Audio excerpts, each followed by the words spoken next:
Hey beautiful people, it's your girl Frankie here, and today is a bit of a story time. I haven't been on for a while. One, because nursing school is difficult, okay? All of my nursing students can relate. The higher the semester you're in, the worse it seems to get, okay? So just saying, first semester might have been kind of easy, second semester might have been all right, third semester, honey, a mess. Fourth semester is going to be even more a mess. Okay, so I wanted to give you guys kind of like an update. So as far as school goes, everything is okay. We're getting towards the final. Next week we have 3 tests in 1 week. So we have, well, technically 2, but let me explain. So we have an ATI, a mental health test. We have a unit test over mental health, which is great because you're already studying for mental health. So ATI mental health test should not be that difficult.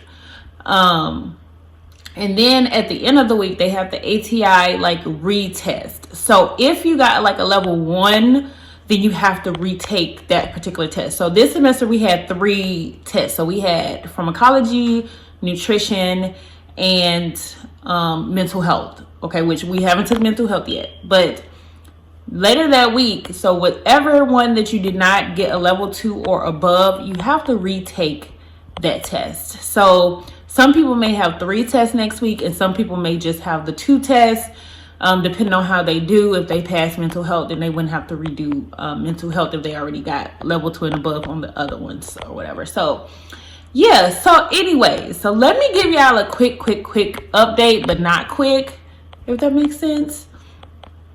So I was at work and my car was stolen. So I know you like, what? Yes, it just happened 2 days ago. My car was stolen. I had started my car up right before I gave report, because it only takes me about 3 minutes to give report. Like, it's not long, because one is home health care. The parents, they know their child, so it's not like you're getting an extended report because they don't know anything about this person. So really it's just kind of like, oh, they had a good night, they had their diaper changed at this time, or they drank this many ounces, or I had to suction them this many times, or just like kind of little things that you feel like they may need to know, and then basic stuff of what they need to know, what was done throughout the night, so they know if they need to go see if the baby needs suctioning or whatever. So I started my car up. I called myself locking my doors, because the way my car is set up, my alarm is not going to go off if my car is started up. So, because it just assumed that you're getting in your own car. It's not like, and my car is an older car. It's like a 2011 car. And I've had this car since 2013. So I've had this car for a very long time. And when I bought it, it was in like super good condition. And it's still in nice condition. And it runs just fine. I never had any major issues with my car to where I was like, oh, I need a new car. But the more kids I started to have, the smaller the car seemed to be. And I have 3 kids. So I'm like, it's time for me to upgrade, which me and my husband have been talking about anyways, to just upgrading my car because we need more space. But I wanted to wait till after nursing school to upgrade my car. I didn't want to just be having no car note and all that stuff for no reason. Like, I wanted to wait until I got my nursing license, and then had a better paying job, and just getting a little bit more secure, you know what I'm saying? So we wanted to wait. Well, anyways, so I started my car, which, big mistake. Do not do that if you do not have one of them remote starters, like to where you can just do it in the house, to where if somebody do somehow get in your car, they can't go anywhere, they can't do anything because they don't have any keys. If you have to physically put your keys in the ignition to start your car and then lock your doors, don't do it, because people will find a way to get in your car. Okay, so I gave report at, I started my car up at like 6:55 in the morning. I gave report. I was out of that house like by 7, like probably a little bit before 7. Like, I was straight out that house like super fast, because I just ran out, started my car, and locked the door, whatever I called myself doing. And then I run in the house, because when it was like freezing outside, like freezing. I ran in the house, and the grandma and stuff, they were already, the grandma, I usually give report to grandma in the morning, and she was already waiting on me, because she, because this is our normal routine. I don't start my car up every morning over there. I only have done it about 3 times over there, but it's not something that's like a normal routine where someone will be like, oh, I know she's gonna start her car up at this time. You know what I'm saying? So it wasn't normal. But anyways, so I gave reports. I go to leave, and we have to leave out their back door because they have carpet and they don't want people like trying to track dirt or anything through the carpet, which is understandable since you have a sick child. You don't want all them extra germs and stuff from outside all on your carpet where the child plays. So I go out the back door, I walk around to the front, and my car is gone. And I'm just standing there in shock, first of all, because I just couldn't believe my car was gone. And I'm like, now I know I'm not overlooking my car. Like, I know my car was parked right here in front of this house. Like, I don't know. It's just like, you just in shock or mental. Like, did somebody really take my car? Like, and to me, my car ain't nothing to take. But I guess to someone that don't have anything, I guess it was something to take. But I'm just like looking, and I'm just shocked. I'm like, wait a minute. So, of course, like once I came to, like once it registered in my brain that my car was gone, like somebody drove my car off and like it's gone, I called my husband. I'm like, babe, somebody took my car. He's like, what? I'm like, somebody took my car. What do I do? Like, what do I do? Like, I'm telling you, I was in like shock. I'm like, what do I do? I've never had my car taken or stolen before. And my husband's like, well, you need to call 911 and then you need to call the insurance company immediately. So I hung up the phone with him. I called 911. The police station is not that far. So they came like within like 3 minutes. They were like pulling up in front of their house. And, of course, I let them know, getting the license plate number, the VIN number, which I had the VIN number and stuff on my insurance card, which I have the app on my phone for my insurance. So I just pulled that up, gave that to them. So, of course, they put it in the system as a stolen car. And they had police kind of looking on the major streets because the way the neighborhood is set up, you cannot leave the neighborhood without going to one of the major streets. Because you can't just ride through neighborhoods and keep riding until, it don't work that way. Like the neighborhood is like one little cul-de-sac and you have to go on one of these major streets. So they had police like looking for my car, and the police that came was like, I didn't see a car the way I went. He didn't see my car or anything. And I'm like, okay. And then they're like, did you see anybody outside or anybody you suspect may have took it? And I'm like, well, I seen a young, tall male walking down the street, but he was like way far, like he was past the house, so he wasn't like even close to my car. He was like pretty far down. And I'm like, he had on black, so I'm just giving my description. I'm like, but I don't want to just say that's who did it. I'm just letting you guys know that's who I saw walking down the street, when I started my car up. And so the police end up taking me home. And of course, my keys to my house, everything was on my key ring. So I had to like bang. Good thing, my husband, my kids was at home. So I had to bang on the door. And then my daughter came and opened the door for me. Well, I'm glad that my kids and stuff was at home, So I was able to get in the, So I was able to get in my house. Of course, I was talking to the insurance company and all this stuff. So I was able to get a rental because I have full coverage insurance. So I was able to get a rental and all that stuff. And they were just like, well, if your car doesn't get recovered within a week, then we're just gonna, basically they're gonna total the car out and then pay me the value of my car, which the value of my car is not that much. Okay, if you have an older car, your value decreases like literally every year. It decreases as soon as you drive off the lot, like from getting your car. So the value of my car is not like super high where I'm not like, it's just not like a high amount. So I'm like, okay, so I got my rental. So I'm able to still go to work. I still went to work that night. I had to work that night. If I was able to get there, I was going. They were shocked that I came because my car had got stolen that morning. So they wasn't really expecting me to show up to work. But I went to work. But on my way to work, I decided to take a different route. So let me explain this to you guys. So I was as you guys know, I like to meditate and stuff. If you don't know, now you know. I was meditating that night, and before I took a nap to go to work. I always take a nap before I go to work because I'm doing overnights. So I take time to meditate, have a moment to myself because I was pretty stressed. It was just a lot going on top of I need to study because I have tests coming up, and it was just a lot going on. So I was like, let me meditate. Of course, this is a part of life. Things happen for a reason. So I wasn't trying to like jump to like the extreme panic or anything like that because I just had to remind myself everything works the way it should work. So I just went on and meditated because I didn't have any valuables in the car. So I had my purse and my wallet and all that stuff. So really the only thing they could have got was my keys to my house.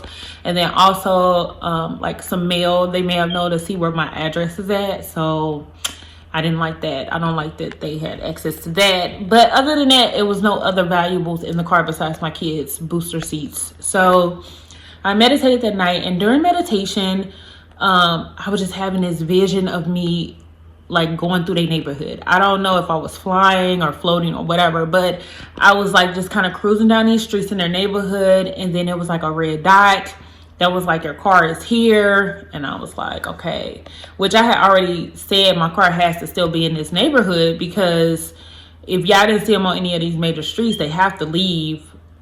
In order to leave the neighborhood, they have to go on a major street, and no one knows, you know what I'm saying? So I'm like, they probably got it in a garage or in a driveway or something, like they're probably waiting until things kind of die down if they know, how criminals may be. So I just had this crazy vision of me through the neighborhood, and like, your car is in the neighborhood. In the vision, no, I did not see during meditation, I did not see any street names or any like addresses or anything like that. So it was really vague, but I knew I was in that neighborhood. So because it showed the house where I worked at first, which was crazy. So that night before I went to work, I decided to take a different route to work. So I'm like, let me go down some different streets to get to work, because I always just take one route just because that's what I know from with my GPS. I just always take the one route to get to work. So I'm like, let me just ride through this neighborhood and take a different route to work because but I don't know any of the streets. So I was just really taking a gamble. And I had made it to work 10 minutes early. Like I had gotten in the neighborhood at like 10:50. So I had time. So I'm like, okay, well, let me just take a different route. So I'm just driving, cruising, just driving down some streets, looking at every white car that I pass by because is that my car? I don't care if it was a Lexus. Is that my car? I don't care if it was a Benz. Is that my car? Like, where is my car? So I'm driving, and all of a sudden I got this like intuition or something in my mind. Like I heard a voice saying like, you went too far, back up. And so I just stopped in the middle of the street and I backed up. And it was like a street right to the right of me. Like I had already passed that street, but when they said back up, you went too far. So I just backed up, looked at that street. I made sure I got the name. I'm like, oh man, that's weird. So I looked at the name. I'm like, okay, well, let me ride down this street. I don't know whose street this is.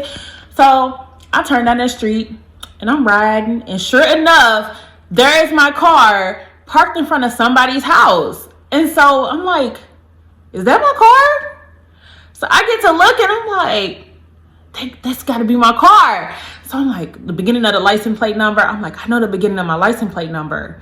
I'm like, but I didn't know the ending of my license plate number. But I'm like, that's my car. So I'm like, well, let me go. So I rolled past it. It was like frost and stuff on it. So I couldn't see on the inside. And, I didn't want to make it too obvious in case the person that took the car was like looking and they seen somebody cruising. They hopped in it and drove off. Like I was trying not to make it so obvious. So I busted a U-turn. And as I was driving towards the car, because my license plate, little case or whatever. So the outside of my license plate, I guess somebody had like kind of bumped into my car in a parking lot, because I noticed it one day when I was on the phone with my sister. I'm like, dang, why my license plate look outline case or whatever? I'm like, what is wrong with it? Like, why is it all bent up like this? Like, I was like, what is going on? But that was a while ago, so I didn't trip off of it. So as I was riding back, I seen it and I'm like, that is my car. Like the license plate was exactly like I was like, that's my car. So I bust another U-turn. I called the police and I'm like, I need an officer to come recover my car. My car was stolen this morning. I need an officer to come and get my car. So of course they was like, where are you? What's the address? And so I gave them the address where the car was sitting in front of. or whatever. And, you know, I was like, I'm on my way to work. Because, of course, they want to know, like, how do you know where your car at? I'm like, look, I just took different streets to get to work. I work in this neighborhood. So I'm like, I'm going to go to work because I'm, you know, headed to work. And they was like, that's fine. We'll call you, you know, if that's your car and all that stuff, we'll call you and keep you updated. I'm like, okay. So I went to work, and they called me about 5 minutes later, and it was like, yes, that is your car. We are, you know, of course they're going to tow it and all that stuff, you know, get it out of that area. And then of course they were just asking questions like, how did you know? What made you do this and that? And I just explained to them, look, I was just riding down the street. I decided to take a different way to work, and to be lo and behold, I found my car. You know, I felt like, dang, the police didn't even look. Like, if y'all would have just rolled through the neighborhood, y'all would have probably seen my car. Like, y'all didn't even look through the neighborhood. Like, I don't know. But anyway, so they was like, okay, well, we'll call you back. So I guess they went to go knock on the door and all of that stuff. You know, of where the car was at. And so the police officer called me back, which was a lady, and she was like, yeah, so I read your report from this morning. She said, yeah, so the guy that you described is the guy that took your car, because where he parked that car at, those people had a doorbell camera, like the Ring doorbell camera. So it got it all on camera, and the dude pulled up at like 7:20. He hopped out of my car, and then he just started back walking. So she was like, most likely he was going to just come back for it, because he had locked my car. Like, he had my keys and he had locked my car. How you going to lock my car? It's not even your car. Like, you don't want nobody to steal it from you, but you stole it from me. So anyway, so he locked my car. He had the keys. He locked the car, and they said most likely he was just going to come back for it later, either in the middle of the night, or he was going to come back for it in a couple days. Because, you know, people don't really notice with street cars parked on the street. They ain't tripping off like you thinking they is. You know, people at somebody's house. He's going to come back in a couple days and get the car. So I'm like, damn, okay. So anyways, it's been a long couple days. Okay, so once they got the car, of course, the next day, they was like, well, we have to take it to the tow yard, and the investigator has to come and investigate for damages and investigate the car, I guess, for fingerprints and things like that. So that's pretty much what they were doing with the car. Once they got done with all that, the investigator had called me and was like, yeah, you're able to pick up your car. It's at this tow lot. He was like, first you gotta come to the police station, and we have to release it to you, like, you know, give you a form saying it's yours, you can pick it up, and then you go to the tow yard. So of course I had to pay to get my car out of the tow yard, which that's bullshit. They was like, well, if we catch the suspect, then you could get restitution or get your money back or whatever. I thought that was just some bullshit, because he took my car. But anyway, so I had to pay to get it out the tow yard. And I called the insurance people. I let them know, like, I had my spare key, but he had all of my other keys, like the master key to the car and everything. So my car has to get locked. Like, they have to change all of my locks on my car. And, you know, it's just stuff. So they had me take it. So I just took my car to the auto body shop this morning to get, you know, because they have to do their inspection, and then they have to send their estimate over to the insurance company. And then of course the insurance company going to have their own inspector come out and look at the car and inspect the car, and then just, I guess, all come up with a amount that they're going to pay to get whatever fixed on my car. So I'm still in a rental right now. I just dropped my car off this morning, and they said they'll call me, I guess, later on today or probably tomorrow, depending on the insurance company and doing the whole inspection and stuff like that. But from what I can see, it wasn't any damages done to my car from what I can see, except for my driver door. With my spare key, it would not turn, like, in my driver door, so I couldn't get in my car. So they had got into my car at the tow yard, so I was able to get in my car and drive off. But, you know, I made sure I left, like, my window crack, because my car automatically will lock after a certain amount of time when you shut my door. If my car is not started up and you shut my door after so many minutes, it will just lock itself. So I had my husband made sure we kept the window down, and I park in the garage, so I wasn't worried about it.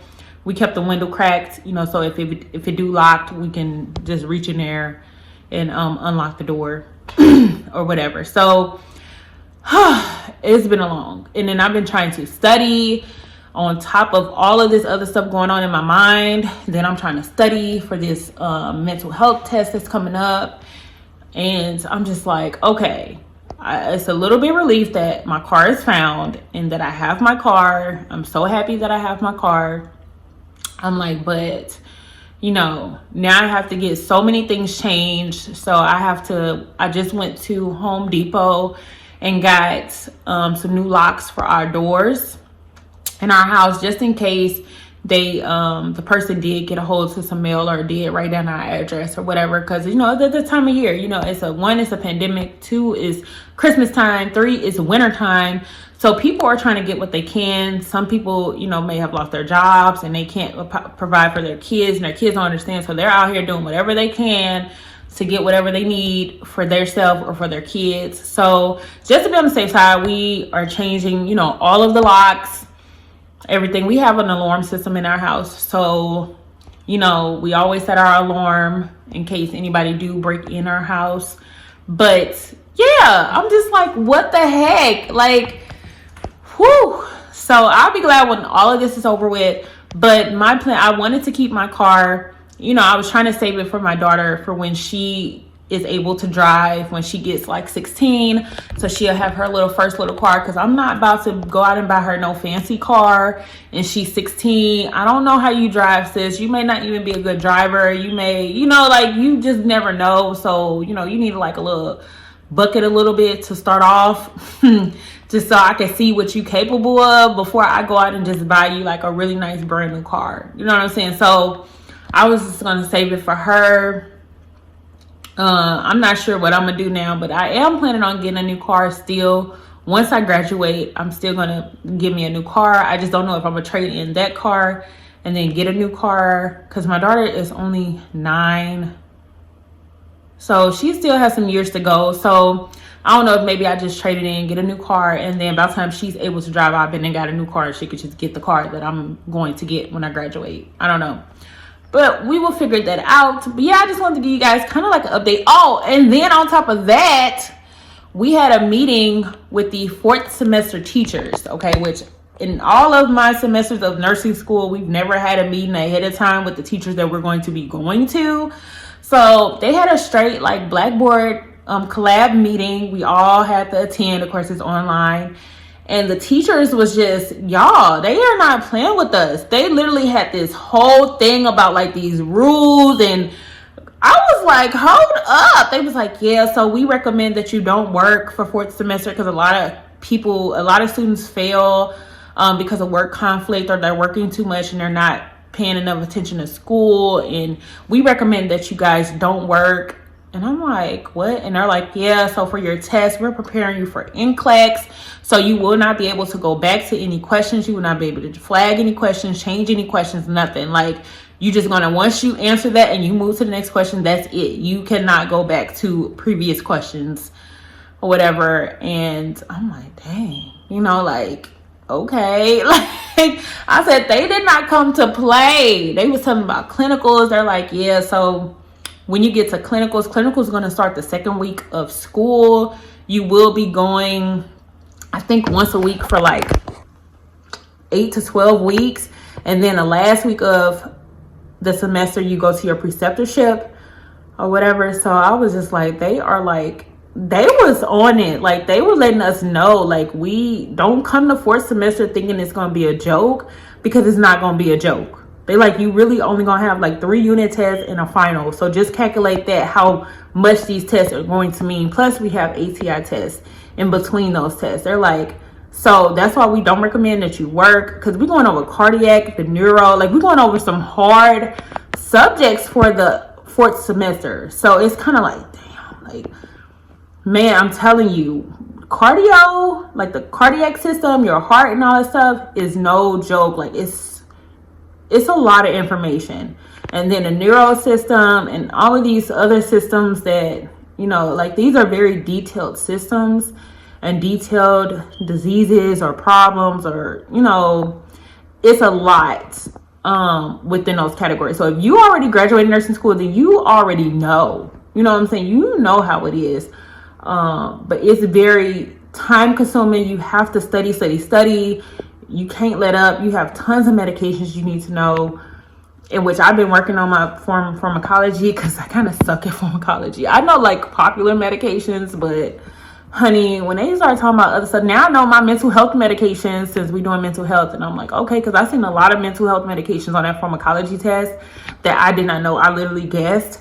But now I know, like for Alzheimer's and for bipolar and for schizophrenia and, you know, depression. Now I know like a lot of those medications, so I feel a lot more confident. But they let us know it's not going to be a walk in the park. They also went over, I think the other lady, like the person, the head of the nursing program, we had a meeting with her, and she was telling us all these requirements, all these things we need to turn in, and certain deadlines for us to get our license and graduate and take NCLEX. And it was like information overload.